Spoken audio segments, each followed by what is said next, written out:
Hello मेरे प्रिय साथियों, मैं संदीप यादव और आज के अपने YouTube चैनल सूर्योदय क्लासेस में आप लोग का स्वागत करता हूं। दोस्तों, जैसा कि दोस्तों मैं आज पढ़ाने वाला हूं गोलीय दर्पण। ठीक, गोलीय दर्पण से जो संबंधित परिभाषाएं होती है मैंने आपको बता दिया था। ठीक है, समतल दर्पण के बारे में बता दिया था और गोलीय दर्पण के बारे में बता दिया था।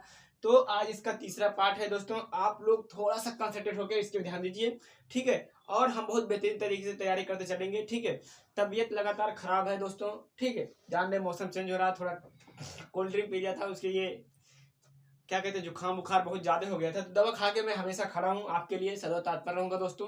चाहे कुछ भी हो जाए मैं आपके लिए मेहनत करता रहूंगा। ठीक है, तो मैं आपसे वादा किया हूँ और वादे के तहत मैं आज यहाँ पे फिर उपस्थित हूँ, जबकि कल फिर क्या हो गया था, एक दिन नागा हो गया था। ठीक है, तो आप लोग देखिए दोस्तों, थोड़ा स्लो हम चल रहे हैं, लेकिन यकीन मानिए कि बोर्ड एग्जाम 2024 जो होगा उसके आते आते हम लोग जरूर बहुत अच्छा सा वो अचीव कर लेंगे, ताकि हमें प्रॉब्लम ना हो। ठीक है, तो आप लोग ध्यान दीजिए और हम पढ़ते चलेंगे। और इसलिए मैंने बना भी दिया, सब कुछ लिख दिया है यहाँ पे, कोई भी कहीं भी दिक्कत नहीं होगी। अगर नोट चाहिए तो आप हमारे व्हाट्सएप ग्रुप से जुड़ सकते हैं। ठीक है, व्हाट्सएप ग्रुप से जुड़ सकते हैं, चाहे गर्ल्स हुआ चाहे बॉयज हुआ, हम उसको ये प्रोवाइड कराएंगे। ठीक है, नोट्स प्रोवाइड कराएंगे। कक्षा 10 का जितना भी सब्जेक्ट है आपको पूरा संपूर्ण तैयारी यहाँ पे मिलेगा दोस्तों।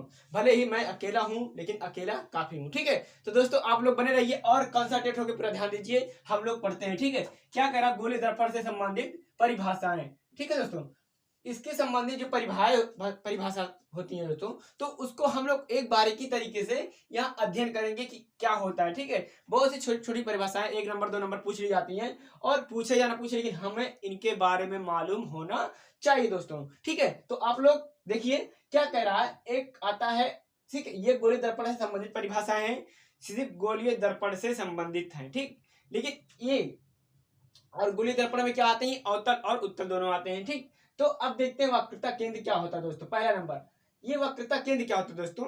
वक्रता केंद्र होता है उस गोले के केंद्र को, ठीक, उस गोले को केंद्र यानी केंद्र केंद्र को जिसका कि दर्पण का एक भाग है, दर्पण का वक्रता केंद्र कहते हैं। केंद्र मतलब जानते हो दोस्तों, केंद्र का मतलब होता है सेंटर।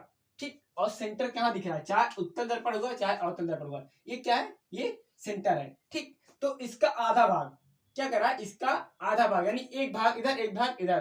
तो आप यहाँ पे दिख रहा है कि यही क्या होती है, यही क्या होती है, यही वक्रता केंद्र होती है, सेंटर ऑफ कर्वेचर होती है। ठीक, इसको कहते हैं सेंटर ऑफ कर्वेचर। ठीक, तो आप इतना समझ गए कि वक्रता केंद्र क्या होती है, जिसको सेंटर कहते हैं, सेंटर यानी बीच का। ठीक, वही क्या होता है वक्रता, गोले उस गोले का केंद्र को जिसका कि दर्पण का एक भाग है, दर्पण का वक्रता केंद्र कहते हैं दोस्तों। ठीक, आप इतना समझ गए। अब आता है दूसरा पॉइंट। ठीक, वक्रता त्रिज्या कहते हैं। ठीक, वक्रता त्रिज्या, त्रिज्या को हम आर से रिप्रेजेंट करते हैं दोस्तों।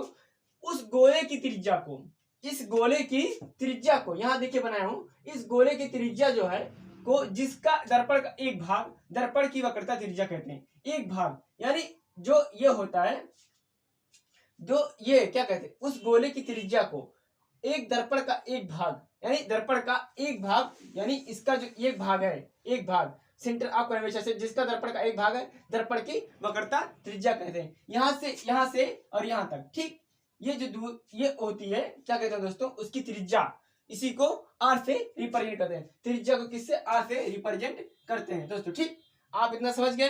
अब आते हैं एक अलग पॉइंट। ठीक, कह रहा दर्पण के परावर्तक तल के मध्य बिंदु। ये क्या कह रहा है दोस्तों, दर्पण के परावर्तक, परावर्तक यानी जो होता है जैसे कि ये हुआ। ठीक, ये क्या हो गया, ये एक और पॉलिश किया होता है। ठीक, एक और पॉलिश किया है, और ये क्या है, ये क्या हो गया, परावर्तक तल है। इसको हम क्या कहेंगे दोस्तों, परावर्तक तल, परावर्तक वर्तक तल। परावर्तक तल किसे कहते हैं दोस्तों, जिससे प्रकाश टकरा के, जिसके प्रकाश टकरा के वापिस आती है, जहां से प्रकाश टकरा के वापिस आती है। तो प्रकाश यहीं से टकरा के वापिस आती है दोस्तों यहीं पे, और यही इसी को क्या कहते हैं, परावर्तक कहते हैं। परावर्तक के मध्य बिंदु को, परावर्तक के मध्य बिंदु को, यानी ये क्या हुआ, देखिए ये क्या हुआ, परावर्तक तल हुआ, और इसके मध्य बिंदु को यहां से, ठीक, यहां से और यहां से, तो इसके मध्य में ये हुआ, और इसी को क्या कहते हैं, पोल, पोल यानी ध्रुव।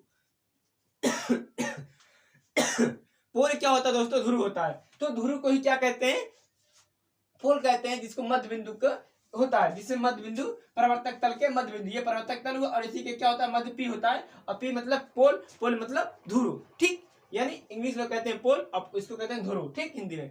तो आप लोग समझ गए कि दोस्तों कि पोल यानी ध्रुव क्या होते हैं, ठीक। अब देखते हैं मुख्य अक्ष, ठीक। अब क्या होता है मुख्य अक्ष, यानी मुख्य अक्ष को क्या कहते हैं प्रिंसिपल एक्सिस, ठीक। प्रिंसिपल एक्सिस जो होता है दोस्तों ये इसको कहते हैं मुख्य अक्ष। ये देखिए पी ए जो होता है, पी ए ये होता है मुख्य अक्ष, ठीक। ये गोले की त्रिज्या बताया था, ठीक है, ये गोले की त्रिज्या आधी, ये गोले की त्रिज्या, ये जो है वक्रता त्रिज्या। अब कह रहा दोस्तों दर्पण के ध्रुव केंद्र को मिलाने वाली रेखा को मुख्य अक्ष कहते। दर्पण के ध्रुव, ध्रुव मैंने क्या बताया दोस्तों पी, पी यही बताया था ना, पी यानी ध्रुव, पोल, पोल मतलब ध्रुव, और क्या कह रहा है वक्रता केंद्र को मिलाने वाली, वक्रता केंद्र यानी यही तो हुआ सेंटर ऑफ कर्वेचर, वक्रता केंद्र यही हुआ, ठीक। तो यहाँ से जो ये मिलाने वाली रेखा होती है, जो ये मिलाने वाली रेखा होती है प्रिंसिपल एक्सिस यानी मुख्य अक्ष यानी मुख्य अक्ष कहते हैं, ठीक। इसी रेखा को क्या कहते हैं मुख्य अक्ष कहते हैं, यानी प्रिंसिपल एक्सिस करते हैं दोस्तों, जिसको हम कहते हैं अंग्रेजी में प्रिंसिपल एक्सिस। यानी देखो सीबीएसई बोर्ड वाले भी थोड़ा डिफरेंट है थोड़ा, ठीक, लेकिन फिलहाल आपको समझ में आएगा, ठीक। अब क्या कह रहा है दोस्तों दर्पण द्वारक, दर्पण का द्वारक किसे कहते हैं दोस्तों, जो दर्पण का द्वारक होता है, जैसे मैंने यहाँ पे लिखा क्या M1 M2, यही क्या होंगे दोस्तों दर्पण का द्वारक M1 M2 होंगे। यही पे मैं लिख दे रहा हूँ एक कोष्टक में M1 व M2, ताकि आपको समझ में आ जाए कि ये क्या है दर्पण के द्वारक हैं। इसीलिए हम लोग इसको रिप्रेजेंट करते हैं M1 यानी M माने मिरर होता है, ये M1 M2 आपके द्वारक 1 द्वारक 2 कह सकते हैं, ठीक है, मिरर 1 मिरर 2, ठीक। आप समझ गए कि दर्पण द्वारक किसे कहते हैं, आपको समझ में आ गया। नहीं दर्पण द्वारक का हम परिभाषा देखते हैं, यानी क्या कह रहा है दर्पण के परावर्तक तल के व्यास दर्पण का द्वारक कहते हैं। ये जो व्यास होता है इसका दर्पण के द्वारक यानी परावर्तक तल के, ये जो परावर्तक तल है भाई इतना, ठीक, इतना, इसी के व्यास को क्या कहते हैं दर्पण के द्वारक, यानी देखो रिप्रेजेंट किया हूं M1 M2, ठीक। आपको इतना समझ में आ गया कि दर्पण द्वारक किसे कहते हैं, ये भी कंप्लीट हुआ, ठीक। अब कह रहा है दोस्तों मुख्य फोकस, मुख्य फोकस यानी मेन फोकस, जो मेन फोकस होता है परावर्तन के पश्चात। देखिए कह रहा है परावर्तन, अपवर्तन माने आना, परावर्तन माने जाना, ये क्या होता है परावर्तक तल हो रहा है, तो यहाँ परावर्तक तल है तो यहाँ परावर्तन से इसका मेल है। परावर्तन के पश्चात जिस बिंदु पर प्रकाश मिलती है वह वास्तव में मिलती हुई प्रतीत होती है, मुख्य फोकस दूरी कहलाता है, मुख्य फोकस कहलाता है। दोस्तों देखिए क्या कह रहा है परावर्तन के पश्चात, यानी जैसे परिवर्तन है, ठीक, परावर्तन है, परावर्तन के पश्चात क्या कह रहा है जिस बिंदु पर प्रकाश मिलती है या वास्तव में मिलती हुई प्रतीत होती है। जैसे जब परावर्तन होती है यहाँ, जैसे मान लिया जाए, ठीक, तो कह रहा है जिस बिंदु पर कोई बिंदु है तो जिस पर प्रकाश मिलती है या वास्तव में मिलती हुई प्रतीत होती है वो मुख्य फोकस कहलाती है, ठीक। अब मुख्य फोकस भी हो गया। और फोकस दूरी, देखिए जो मुख्य फोकस है और फोकस दूरी, ठीक, इसमें थोड़ा सा डिफरेंट है। क्या कहते दर्पण के ध्रुव, ये दर्पण का ध्रुव क्या है पोल, ठीक, चाहे उत्तल में चाहे अवतल में, क्या है दर्पण के मुख्य फोकस तक, मुख्य फोकस, ठीक, यानी ये जो पोल है और जो मुख्य फोकस होगा, मुख्य फोकस की दूरी मतलब दर्पण के ध्रुव यानी पोल से अब मुख्य फोकस तक, मुख्य फोकस के दूरी को फोकस दूरी कहते हैं। अब मुख्य फोकस इसमें कोई भी मान सकते, चाहे मतलब आप समझ रहे, जहां से इसमें ये नहीं प्रेजेंट किया जा सकता, किया जा सकता है, लेकिन हम मानेंगे उसको, ठीक, क्योंकि हमें मुख्य फोकस यहाँ पे दिखेगा, ठीक। तो वहां मुख्य फोकस कह रहा है, मुख्य फोकस तक की दूरी को क्या कहते हैं फोकस दूरी कहते हैं, ठीक है। नोट, अब यहाँ नोट क्या कह रहा, गोलीय दर्पण की फोकस दूरी वक्रता त्रिज्या आधी होती है। क्या कह रहा है गोलीय दर्पण की फोकस दूरी वक्रता त्रिज्या की आधी होती है। जैसे कि दोस्तों यहाँ मैंने बताया F इक्वल 1/2R होती है, यानी आधी होती है, जो होती है त्रिज्या की आधी होती है क्या फोकस दूरी, ठीक। आप इतना, ये बहुत इंपॉर्टेंट है दोस्तों, इस पे न्यूमेरिकल भी आता है, मैं आगे बता भी दूंगा, ठीक। और कह रहा नोट समतल दर्पण की फोकस दूरी अनंत होती है। दोस्तों एक बात ये भी, एक नंबर का क्वेश्चन ये भी आ सकता है, एक नंबर का ये भी आ सकता है कि समतल दर्पण की फोकस दूरी कहाँ होती है, तो क्या होती है अनंत होती है। इतना मेरे दोस्तों, मेरे भाइयों, मेरे बहनों, इतना आप ध्यान रखिएगा, ठीक। आप इतना ध्यान रखेंगे, 1-2 नंबर यहीं से अगर बनता चलेगा आगे तक तो एक कहते हैं बुद्ध से घरा ही बढ़ता है दोस्तों, ठीक। तो आप लोग 1-2 नंबर मत छोड़िए, आप लोग चलते चलिए और अधिक से अधिक नंबर गेन करेंगे, ठीक। अब कह रहा फोकस तल, क्या कह रहा फोकस तल दर्पण के मुख्य अक्ष के लंबवत तथा मुख्य फोकस से होकर जाने वाली समतल को दर्पण का फोकस तल कहते हैं। फोकस तल यही होता है दोस्तों जहाँ पे फोकस, ठीक, आप मान लीजिए यहाँ पे फोकस कर रहे हैं, ठीक, ये परावर्तक तल भले से हो गया, लेकिन फोकस तल भी यही होगा कि नहीं होगा। फोकस तल कह रहा है दर्पण के मुख्य अक्ष यानी प्रिंसिपल एक्सिस, ठीक, यही प्रिंसिपल एक्सिस के लंबवत मुख्य फोकस से होकर यानी के लंबवत से होकर जाने वाली समतल दर्पण को फोकस तल कहते हैं। ये फोकस तल हो जाएगा कि नहीं हो जाएगा, ये फोकस तल हो जाएगा, ठीक, इधर फोकस तल कह सकते हैं, ठीक। अब कह रहा, अब यहाँ पे ये भी हो गया फोकस तल। तो कह रहा एक उत्तल दर्पण की, एक हम देते क्वेश्चन, ठीक, ये क्वेश्चन 3-4 बार आया हुआ है, बहुत ही इंपॉर्टेंट क्वेश्चन है, तो इसलिए मैंने इसको उठा लिया है, ठीक, इंपॉर्टेंट है इसीलिए मैंने इसको उठा लिया है दोस्तों, वेरी इंपॉर्टेंट, इसको लगा के लिए आप इसको। कह रहा एक उत्तल दर्पण की फोकस दूरी 20 सेंटीमीटर और इसकी त्रिज्या क्या होगी, ठीक।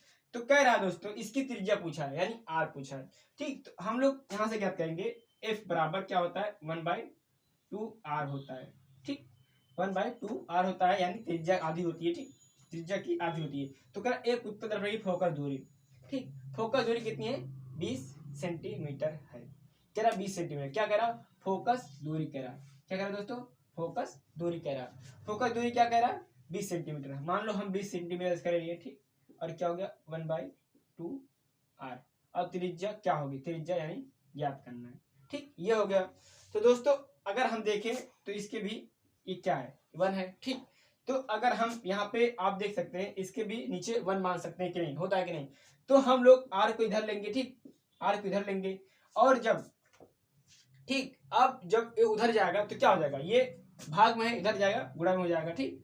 तो हम लोग इसको क्या कह सकते हैं 1/, ये 1 लिखे या ना लिखे, ठीक दोस्तों, 1 लिखे या ना लिखे तो क्या हो जाएगा 2 गुणे 20 हो जाएगा, यानी क्या हो जाएगा 40 सेंटीमीटर, ठीक, नहीं सॉरी, हाँ 40 सेंटीमीटर हो जाएगा, ठीक है दोस्तों।